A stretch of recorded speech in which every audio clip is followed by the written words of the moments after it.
featured speaker is a gentleman.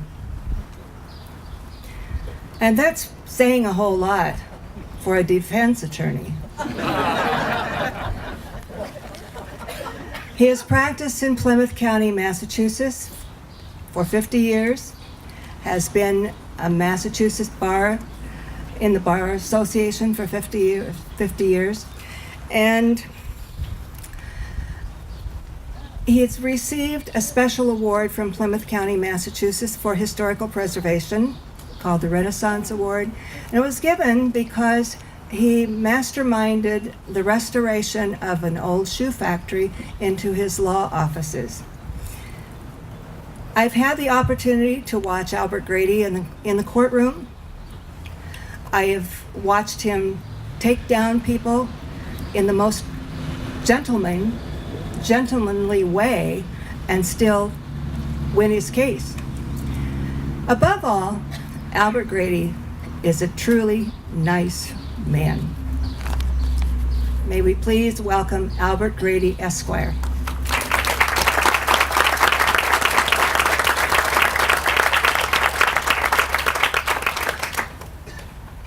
Thank you, Carla. I was concerned that with the announcement of Historical Preservation Award in my 50 years at the bar, that I would be the recipient as opposed to my building.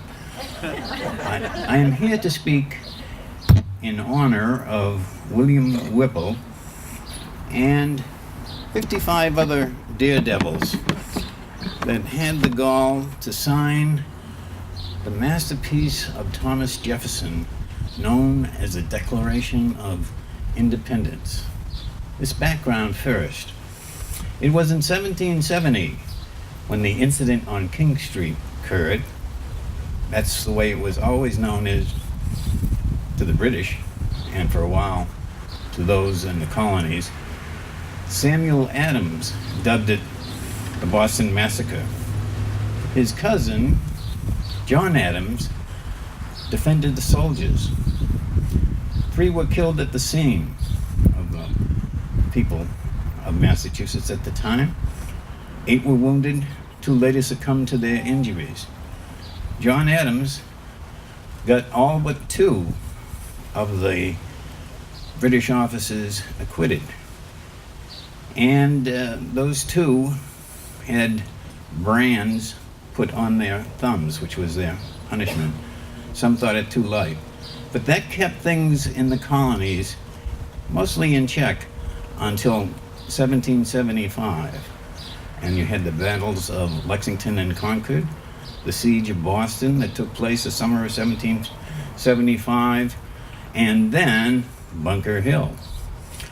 Do not shoot until you see the whites of their eyes.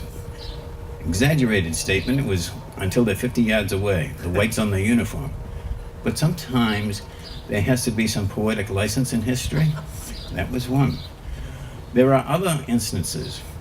However, I want to turn first to 1775. That was the first Continental Congress. Whipple was not there. There were 2 others from New Hampshire that would be in the Second Continental Congress with William. Thornton, Matthew Thornton, who was born in Ireland, he and 7 others were actually born in Great Britain of the signers to the Declaration of Independence.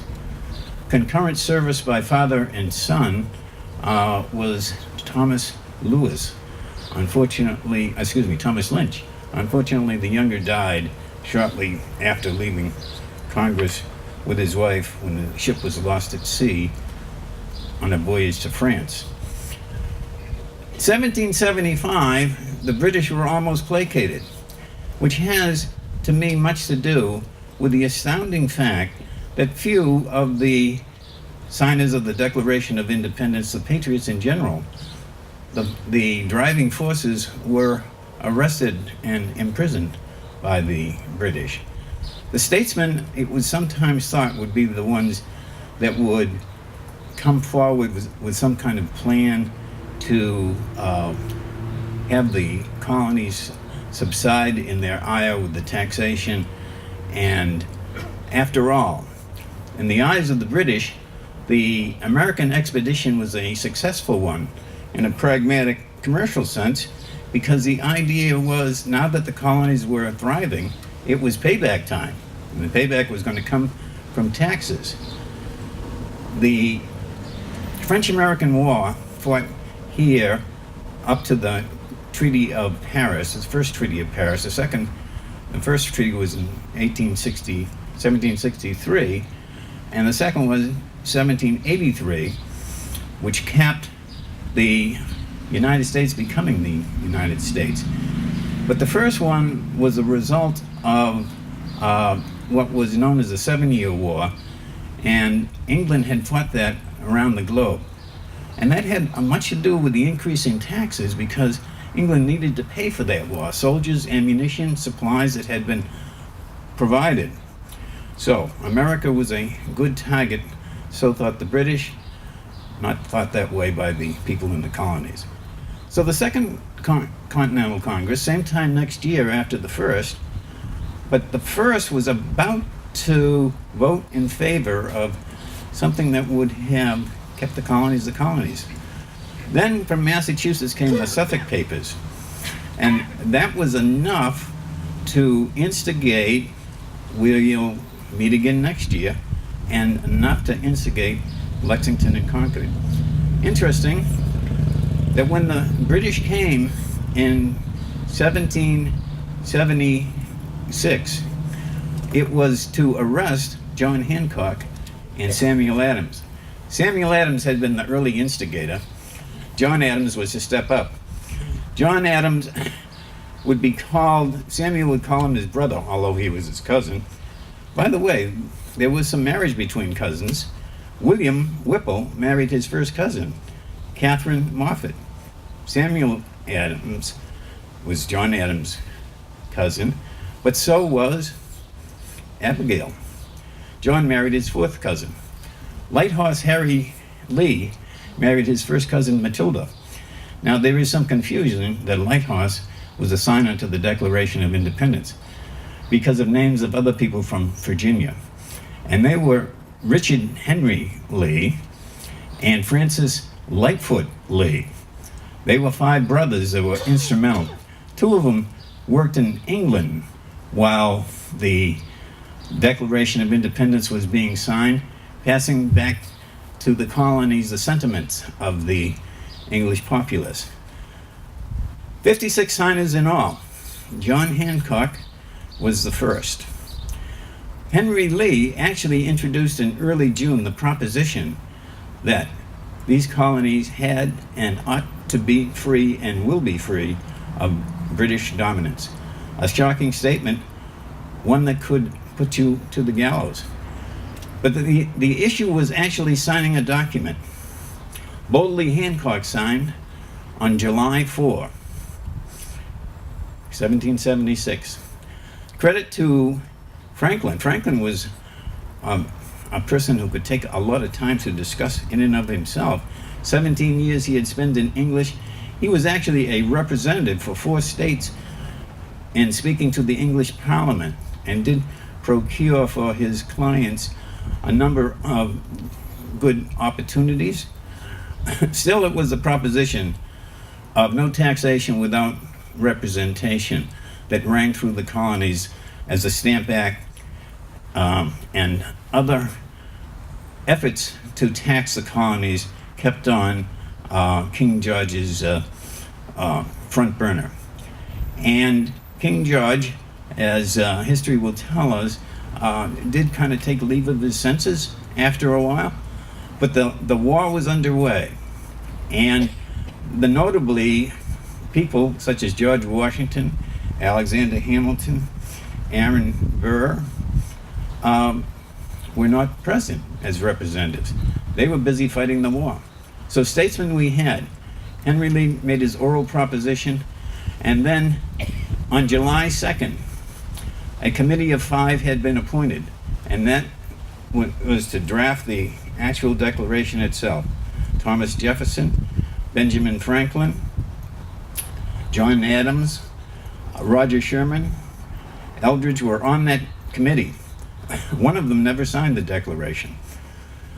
The first four all did. And the Declaration was put forward.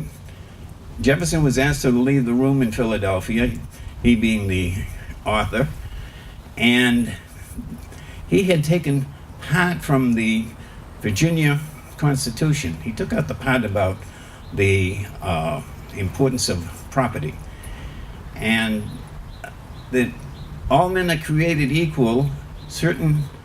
It was then unalienable, today we'd call it inalienable rights, life, liberty, and the pursuit of happiness. That doesn't mean you're guaranteed happiness. You have to find that yourself. You're guaranteed the right to pursue it. Then came the words of Franklin. As the colonies then debated their own agendas with respect to the Declaration of Independence, Franklin, then 70 years of age, but he was this was 1776, and in 1783 he was running all over Paris, having a great time getting the Treaty of Paris signed in coalitions with English factions. So he remained active for many, many years. At that time, Franklin took stage and said, "Gentlemen, surely we must hang together, or surely we will hang separately." That brought a union of the representatives, which in an uncanny way had an effect in 1800 when Jefferson was elected, because in between had been the Federalist Papers, the cementing of the development of the documents that would govern the country were finally consummated in 1791 with the adoption of the Bill of Rights. Those were the 10 amendments to the Constitution. Only Sherman and Morris, of the signers of the Declaration of Independence, signed the Articles of Confederation and the Constitution also. Two of the members were to become president, Jefferson and Adams. Uncanny it is that their deaths were 50 years to the date of July 4, 1776. Both expired on July 4, 1826. And the last words uttered by John Adams was, "Thomas Jefferson lives." Not so. He had died at Monticello that morning.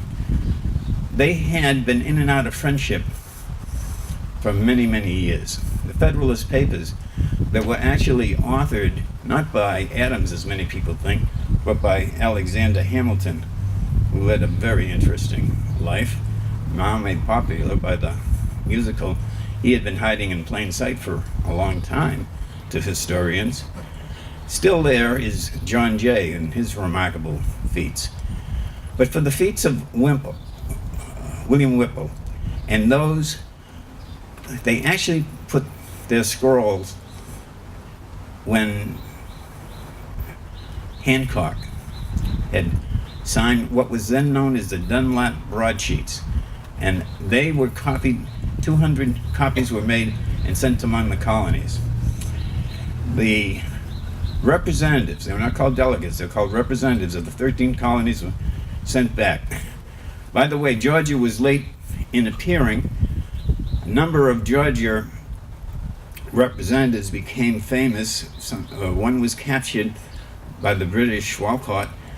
All the representatives from South Carolina, 4 of them, who signed the Declaration of Independence, were captured by the British and served at least a year. The only one a number of history books records is Stockton from New Jersey. But careful study shows that that was as a result of his family and their convincing an historian that Stockton had been serving time for over a year when he was pardoned. And the claim was that he was starved and treated cruelly. It turned out that he had only served a month, and he signed a pardon voluntarily. Each state now is allowed statues of two of their heroes in Washington, D.C. Stockton remains one of the two for New Jersey. Some people think that dubious. When Hancock signed on July 4, in his big scrawling letters, he proclaimed it was to show the king that here I am. And this is my signature, and this is my pronouncement for the colonies.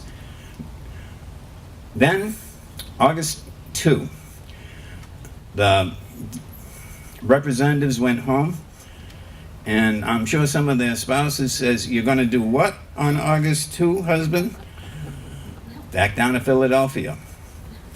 And they signed. Harrison of Pennsylvania said to Grady of Massachusetts, "I'm a big man, you're a slight man. I will die quickly by the noose. You may dance at the end of the rope for an hour or two." Solemn event.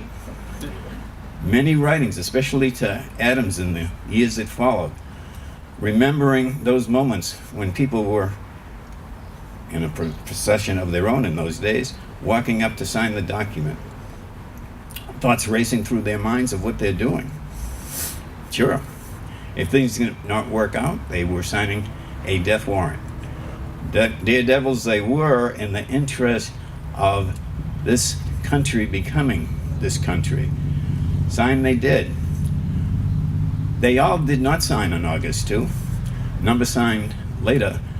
Thomas McKeon is proven to have signed sometime after January of 1777. Some believe it was in 1781 because it was a copy made in January of 1777. His signature was not there. Hancock, the signatures have been measured. Hancock is twice the size of the second largest signature. Beneath Hancock's signature is Samuel Chase. Samuel Chase became a justice of the United States Supreme Court, impeached. He was impeached as a result of Jefferson being elected. Jefferson had a different view of the separation between the executive branch and the judicial branch, and Jefferson influenced a representative by the name of Randolph, who was a descendant to Peyton Randolph, who was the president of the First Continental Congress. And between Peyton, and he was also elected president of the Second Continental Congress, and between Peyton and Randolph was a South Carolina representative, Henry Middleton. Henry Middleton quit. His son took his place. His son had just finished his education in England 2 years earlier. Most of the Southern delegation to the Continental Congress had been educated in England. And there was a representative from Georgia with a very stage-worthy name of Button Gwinnett. And he had just come from England at age 30, and he, similar to Hamilton, wound up in a duel with his political arch rival and was killed in that duel, as Hamilton was in the duel in 1804 with Aaron Burr. Aaron Burr was a divorce lawyer for Maria Reynolds, who was Hamilton's paramour, and Alexander Hamilton Jr. was the divorce lawyer against Burr when Burr got married to the wealthiest woman in the United States when Burr was age 77. When the signers had gotten done, there were many people who freed their slaves, stirred by the words of Thomas Jefferson and the Declaration of Independence. Ironically, Thomas Jefferson did not. There are issues of his inchoate slaves that interfered with his ability to do so. But the spirit was born there.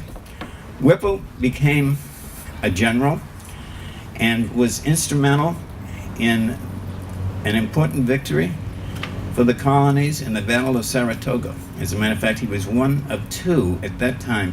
It was not called a treaty, it was called Articles of Capitulation, with General Burgoyne of the British Army. And they actually held them captive and marched them over to what became Winter Hill in Somerville.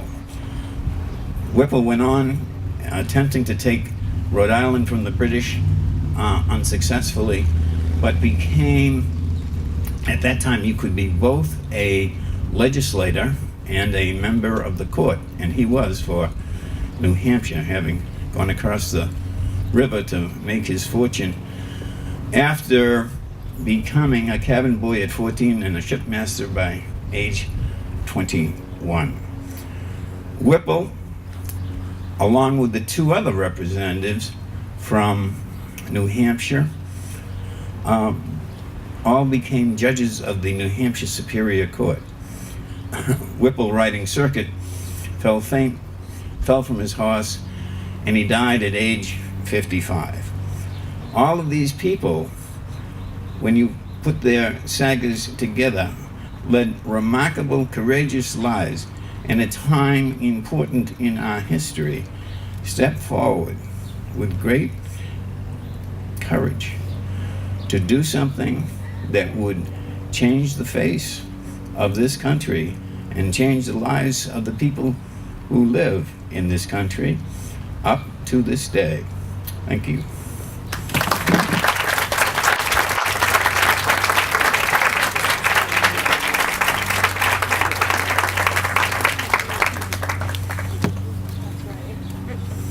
On behalf of Old York Chapter, DAR, I am grateful and humbled that you were with us today. Thank you, Al. Thank you very much.